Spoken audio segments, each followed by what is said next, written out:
Olha, por enquanto, aqui a gente vê na imagem de satélite que não tem nuvens muito carregadas sobre o estado gaúcho. Tanto que a gente viu que essas chuvas que caíram ao longo desses últimos dias elevaram bastante a umidade do solo, mas agora a expectativa é que para esses próximos dias, aí sim, a gente já volte a ter chuvas bem significativas, principalmente sobre a metade sul do estado, acumulados que podem aí passar dos 100 milímetros. Isso vai trazer paralisações sim na colheita da soja sobre essas regiões. Inclusive, a chuva até consegue diminuir um pouco também no estado do Paraná. Temos aí nas áreas mais ao norte praticamente tempo seco, ao leste esses acumulados mal passam dos 15 milímetros.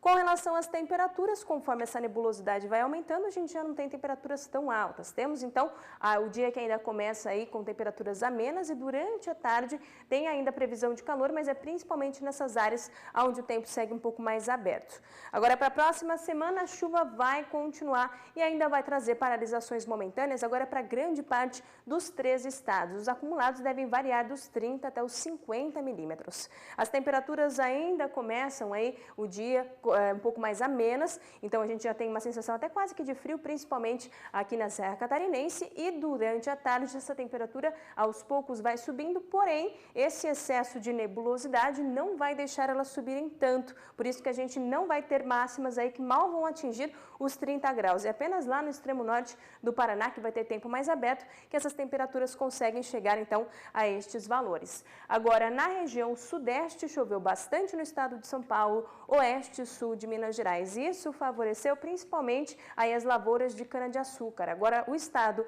do Espírito Santo, como a gente falou, e todo o norte mineiro, ainda tem um grande déficit hídrico que não vai conseguir aí ser revertido ao longo desses próximos dias, pois as chuvas por lá vão ser mal distribuídas e em alguma localidade ou outra que a gente pode ter acumulados que atingem os 50 milímetros. Mas, de uma maneira geral, é mais para essas áreas centro-sul do estado de Minas Gerais e também interior do estado de São Paulo. Agora, com relação às temperaturas, o dia ainda vai começar aí bem abafado para grande parte da região. Durante a tarde volta a fazer calor, principalmente nessas áreas onde o tempo segue mais aberto. E para a próxima semana, a expectativa ainda será de chuva que deve se concentrar principalmente entre o leste de São Paulo e sul do estado de Minas Gerais. Então, essas áreas ainda acabam aí com déficit hídrico. Agora, as temperaturas vão continuar aí um pouquinho mais amenas no período da manhã. Durante a tarde, volta até a fazer calor, principalmente nas áreas aí um pouco mais abertas, e nessas áreas aqui onde chove mais, não tem temperaturas tão elevadas.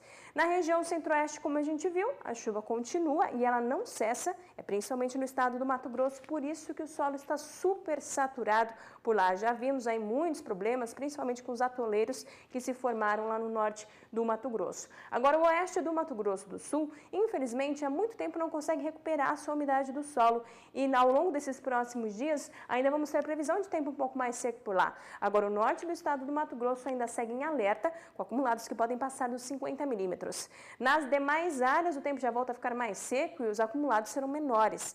Agora, as temperaturas, é claro, já começam a se elevar mais desde o período da manhã, conforme não tem tanta nebulosidade. Durante a tarde, então, volta a fazer bastante calor em grande parte da região. Para a próxima semana, a expectativa ainda vai ser de chuva para o norte do Mato Grosso, que segue em alerta com acumulados passando dos 50 milímetros. Nas demais áreas até volta a chover, porém esse acumulado será menor e a chuva segue um pouco mais mal distribuída, principalmente no estado do Mato Grosso do Sul. Agora, com relação à temperatura, mais uma vez, o dia ainda começa abafado e durante a tarde temos então sensação de calor aí para grande parte da região. Agora, a faixa norte do país, como a gente viu, recebeu muita chuva e foi principalmente a região norte. Por isso que a umidade segue aí tão elevada. O estado do Pará recebeu muitas instabilidades, esse solo segue muito saturado e voltou a chover na faixa lá para o extremo norte da região nordeste. Nas demais áreas, como a gente já sabe, ainda temos um grande déficit hídrico. Agora, ao longo desses próximos dias, a chuva volta a se concentrar aqui sobre toda essa região com acumulados elevados, variando dos 50 até os 70 milímetros. Infelizmente, as áreas que mais necessitam de água ainda não vão ter chuva para recuperar a umidade do solo. E as temperaturas ainda vão continuar aí um pouquinho mais amenas no período da manhã e durante a tarde, aonde chove bastante, a temperatura não sobe tanto, mas mesmo assim o tempo ainda segue bastante abafado. Para a próxima semana, a gente viu que ainda vai chover bastante sobre a mesma região, então o estado do Pará ainda segue em alerta pelo excesso de chuva, com acumulados que vão passar facilmente dos 70 milímetros. Agora, ao longo desses próximos dias, com relação à temperatura, mais uma vez o dia até começa mais abafado e durante a tarde as temperaturas já não sobem tanto nessas áreas onde temos nuvens mais carregadas. Eu volto com vocês no estúdio.